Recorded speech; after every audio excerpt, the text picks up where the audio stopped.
Надоедените води во реките и поплавите што тие ги предизвикаа во населените места во регионот, освен директната штета, им создадоа и придружни главоболки на жителите.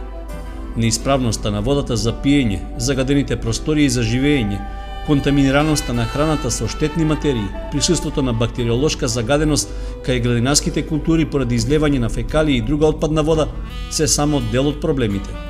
Освен тоа, останува заканата од појавата на глодари и други преносители на заразни заболувања. По повлекувањето на водата во речните корита, сите овие проблеми ќе треба да се решаваат во наредниот период, зашто меѓу најповиканите институции е и Центарот за јавно здравје.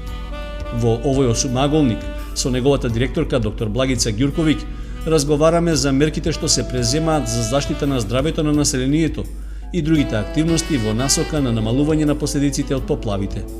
Ѓурковиќ помина ова фаза кога беа зголемен водостој на реките и поплави во Кочанскиот регион, состојбата веќе е смирена, би можело да се каже. Вие како Центар за јавно здравје, веројатно се уште сте ангажирани на терен за да ја следите состојбата. Така. Значи, од самиот почеток, како што е информирана јавноста, ние бевме дел од кризниот штаб и во општина Кочани и во општина Чешиново Блешево. Тоа значи дека во нашиот делокруг на работа, значи од превентивен здравствен аспект, ние постојано дававме информации и многу будно ја следевме состојбата како на водата за пиење, значи санитарно-хигиенската состојба на терен. Исто така ја следевме и епидемиолошката состојба која што е така врзана во ланец со санитарно-хигиенската состојба на теренот. Тоа значи дека ние постојано земавме води и мостри за анализа и дававме своји мислења. Имаме стручен тим од доктори специјалисти по хигиена и епидемиологија и тие даваа своje видување и своји стручни мислења понатаму како и препораки. Водата, можеме да кажеме дека од градскиот водовод немаше никаква промена. Значи континуирано си беше чиста и континуирано беше безбедна за пиење.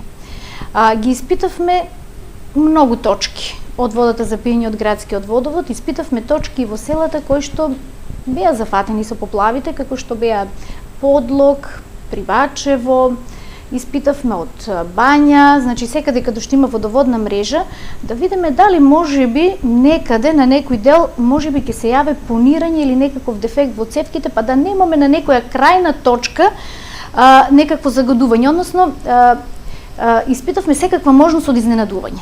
Немаше. Значи во сите точки на градскиот водовод водата беше безбедна за пиење. И затоа рековме дека во тој момент најбезбедно беше да се користи водата од градскиот водовод во Кочани.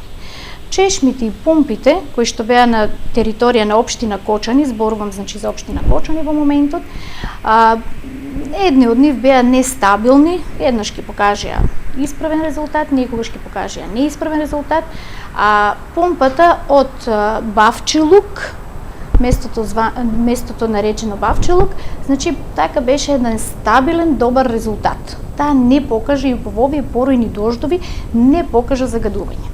Значи беше безбедна за пиење.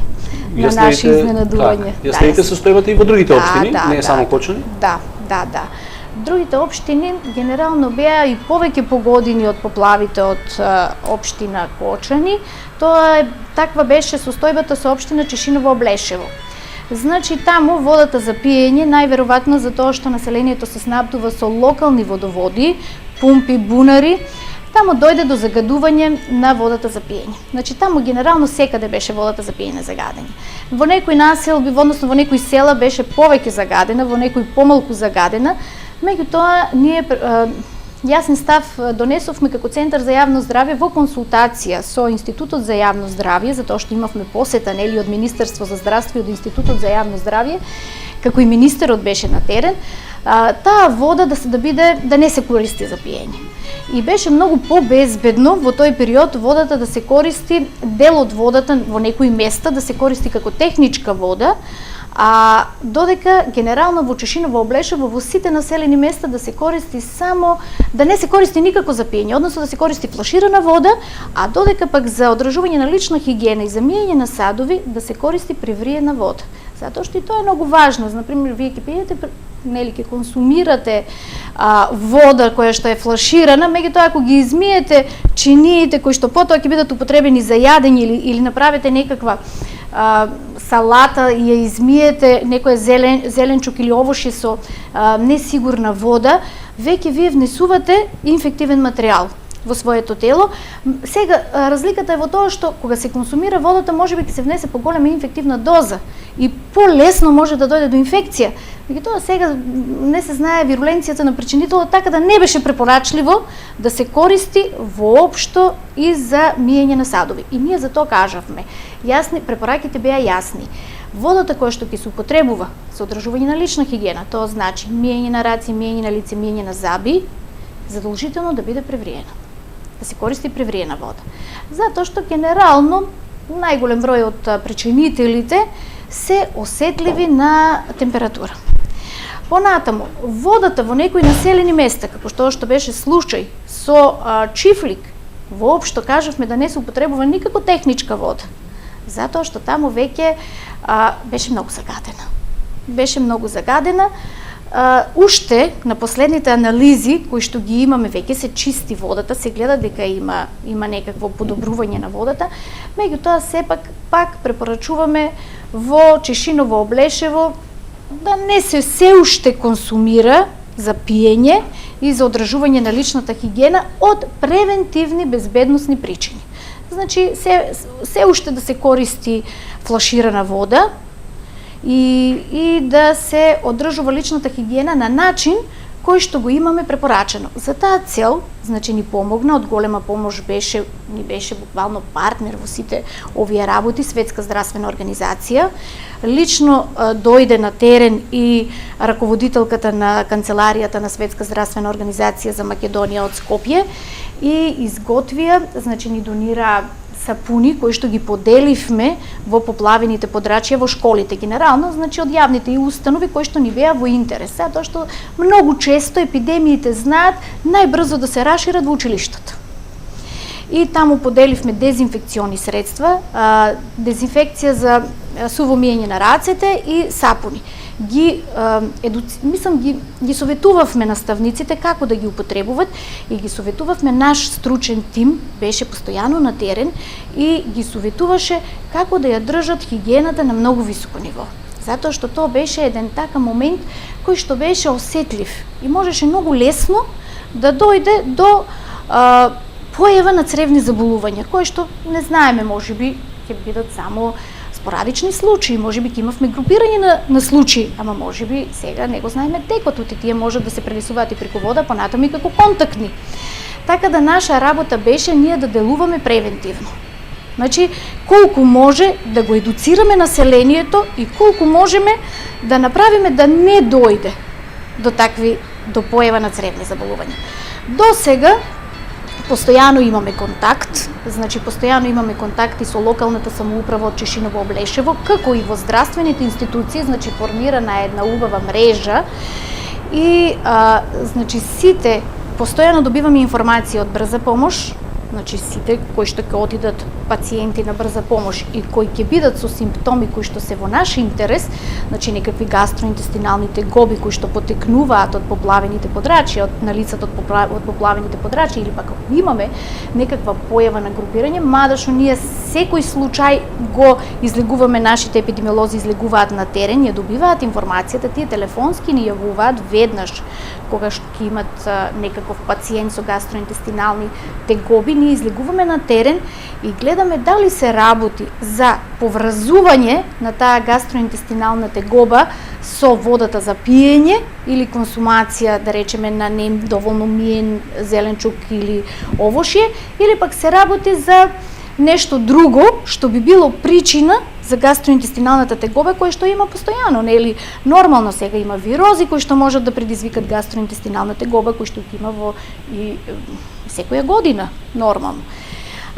И до сега, значи, контактираме, во тесен контакт сме и со матичните лекари и постојано добиваме информација или ние се јавуваме, прибираме информација од терен, значи имаме епидемиолошки надзор комплетен над состојбата и прашуваме дали има пациенти кои што се жалат на гастроинтестинални тегоби, било какви. Значи податоците до сега ни кажуваат дека состојбата е мирна. Немаме случаеви кои што можеме да ги поврзаме со поплавите. И ако се појават, например, се пожалиле луѓе со гастроинтестинални тегоби, меѓутоа нашите екипи направиле увид, виделе од кои места се и досега не се поврзуваат со поплавите или поплавените места, односно со општина Чешиново Блешево или онаму каде што ние имаме информација дека кај тие луѓе водата за пиење не е добра. Каква е состојбата во Зрновци? Дали таму ја следите? Па да, и Зрновци ја следиме состојбата со водата за пиење. Таму кога беше оние бурни дождови, таму водата за пиење не беше добра.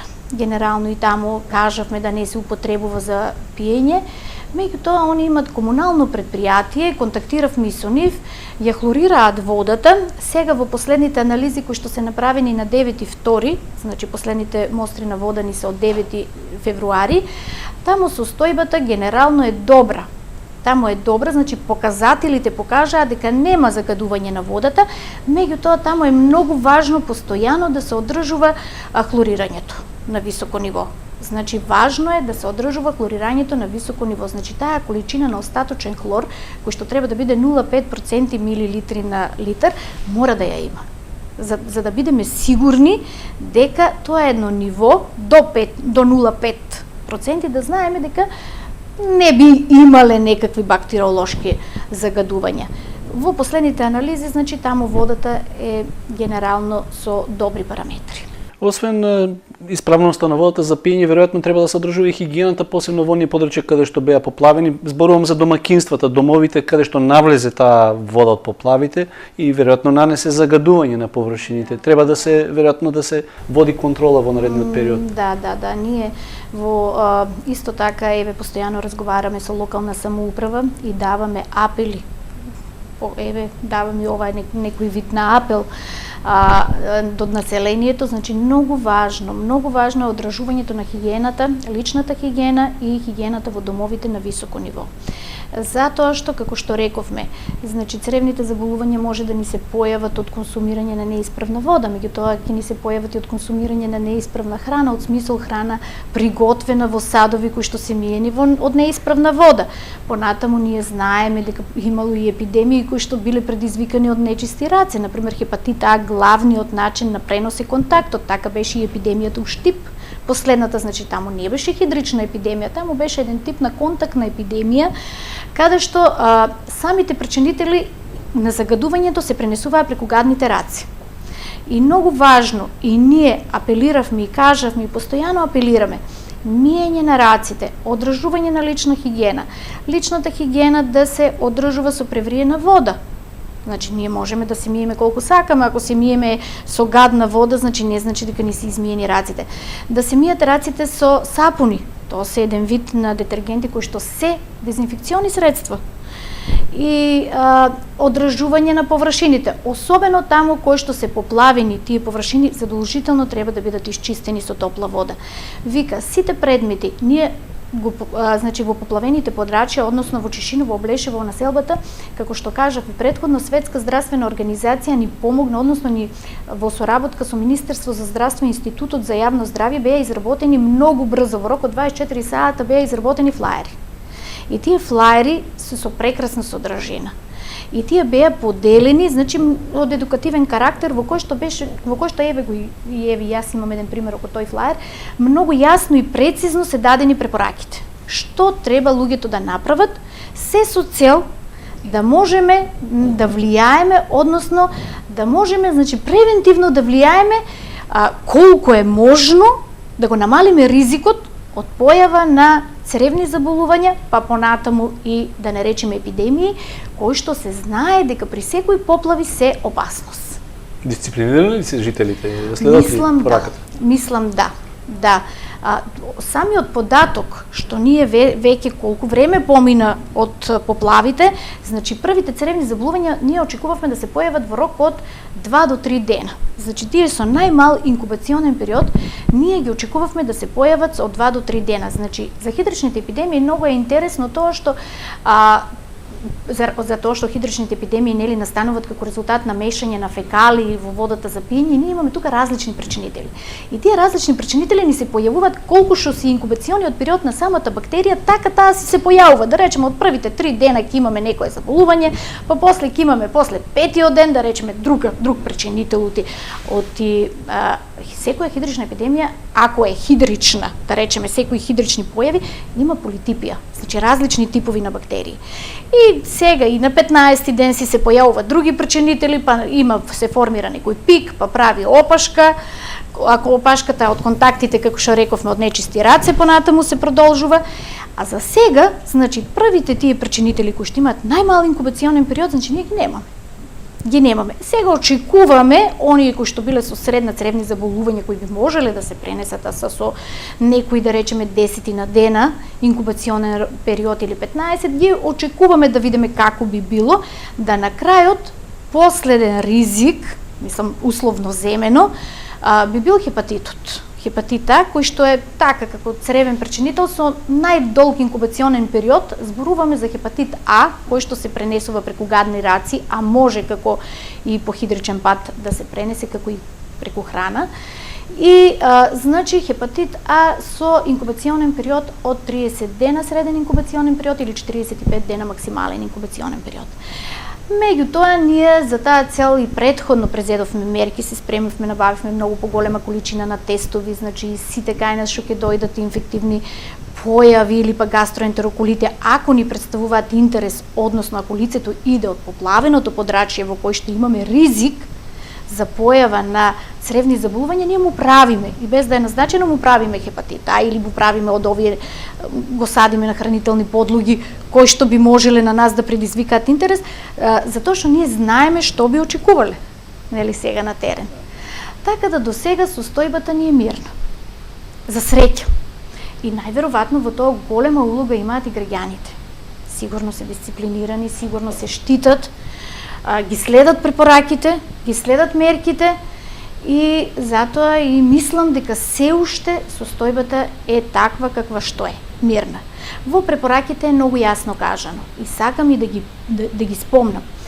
Рековме да се чистат куќите кои што се поплавени, нели помошните простори и дворовите. Меѓутоа, сакам да кажам, многу важно, дека кога ги чистат куќите, не то да не биде со голи раци.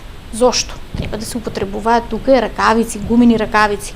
Зошто е тоа битно? Некои бактерии, да речеме, ние сега условно е тоа кажано, нели? Гледаме во Косово, има заболувања. Меѓутоа има некои бактерии знаат да имат преноси преку микротрауми на кожата. Можат да бидат пренесени преку инхалација на нивните, да речеме, секрети и екскрети. И затоа ние препорачуваме како превентивна мерка. Не сакам ова да предизвика нели паника меѓу населението, меѓутоа тоа се сепак тоа е напишано и во флаерот.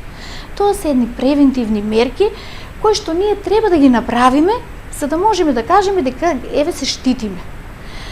Значи треба да употребуваат кога ги чистат своите дворови, кога ги чистат своите поплавени подруми или помошни простори, да употребуваат гумени ракавици. Значи ништо страшно, еве, и пожелно. Да се употребуваат чизми. Тие сите, да речеме, чаршаф и постелини или било што биле во контакт со поплавените подрачја, треба да се превриат, да се исперат на температура повисока од 70 степени, затоа што тука е некаде прагот на чувствителност на самите причинители, како што реков, на цревни заболувања генерално, сите се на некоја температура 70-80 степени. Понатаму, да се, како што рековме, мијат површините со дезинфекциони средства. Например, едно прскање со дезентал, мислам дека дезенталот го секаде има и во земјоделските аптеки кога ќе бидат исчистени површините, да се испрска со дезентал. Ние пак ќе направиме. Ние сепак ќе направиме дезинфекција, меѓутоа тоа е самите граѓани што можат да си го направат. Понатаму кога ќе пристапат кон чистење, не е одмат да се стави една маска. Значи ќе се спречи тој пат на пренос кој што може да биде, кој што би бил преку инхалација. Понатаму, тоа е во делот на чистење на куќите.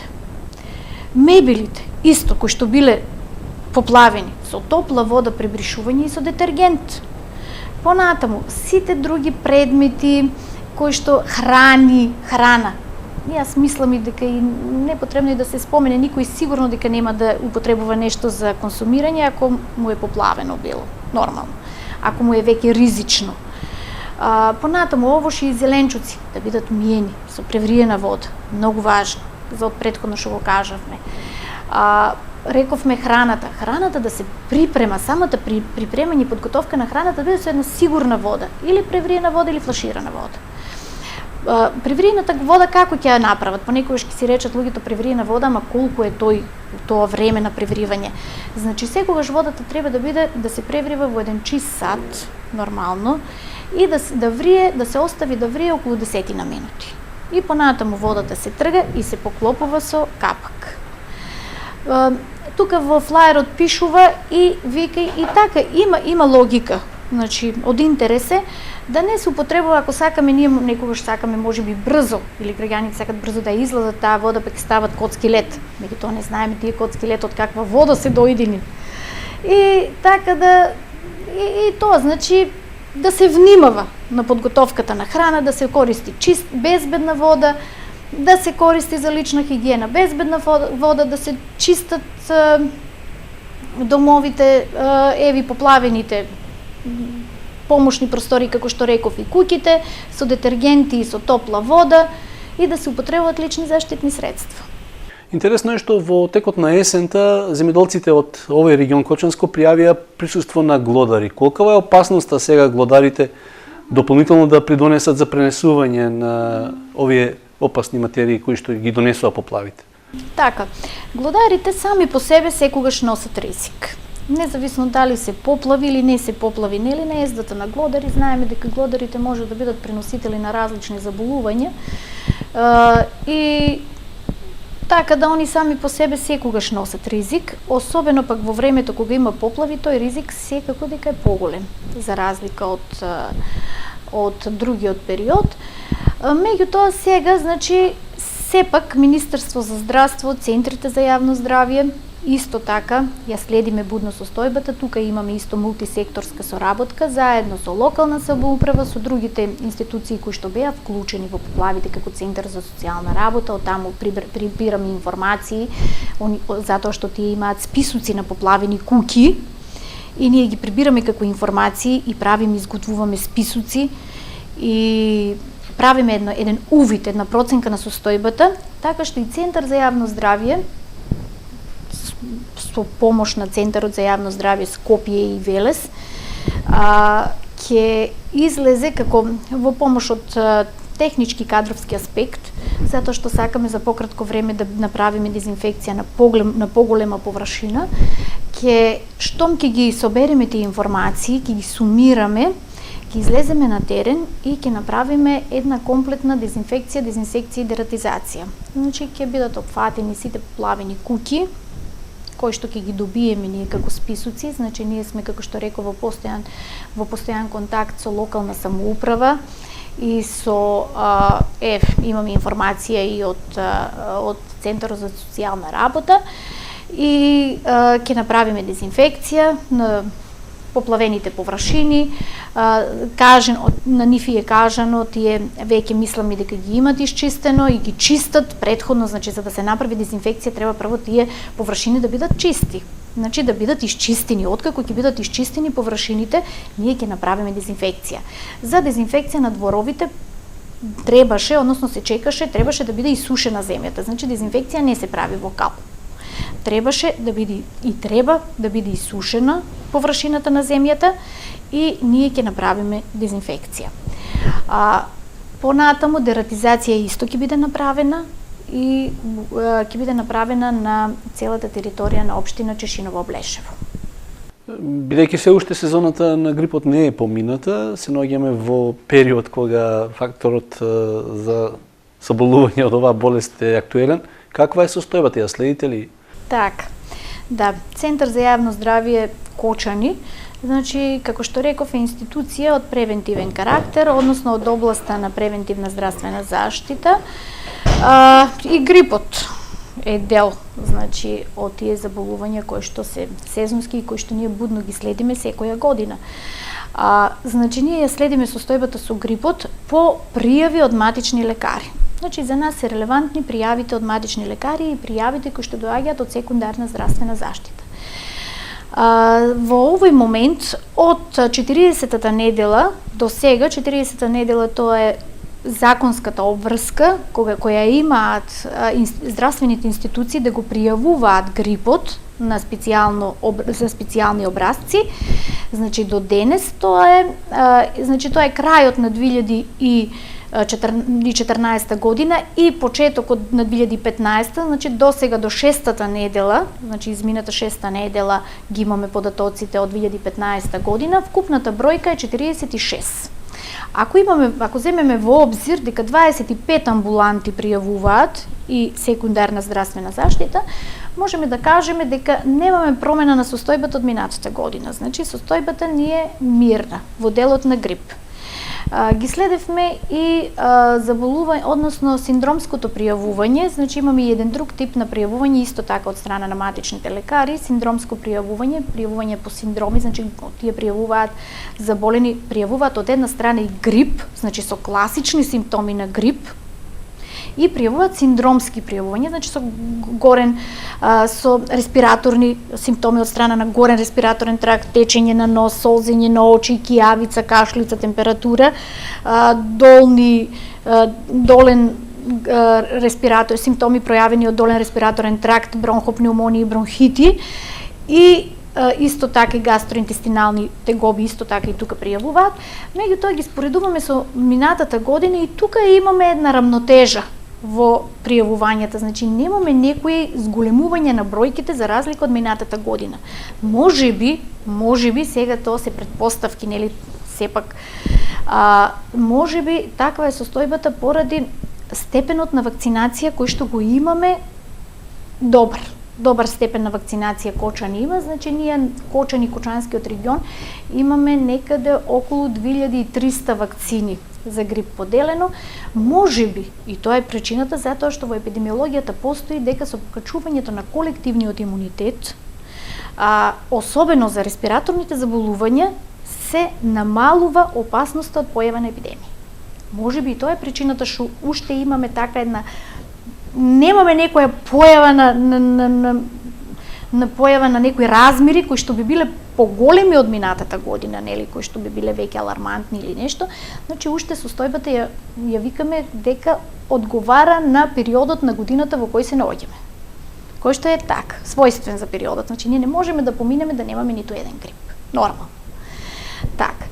Понатаму остануваат препораките за грипотисти, консумација на овошје, зеленчук, можеби луѓето веќе знаат како и да се одржуваат, како да си го подигат својот имунитет, како да си го држат, прошетки на отворено, значи затоа што една од причините за пренос на грипот како респираторна инфекција со висока контагиозност, значи грипот е оние болести кои што имаат висока контагиозност над 90%, заедно со варичелата и морбилите.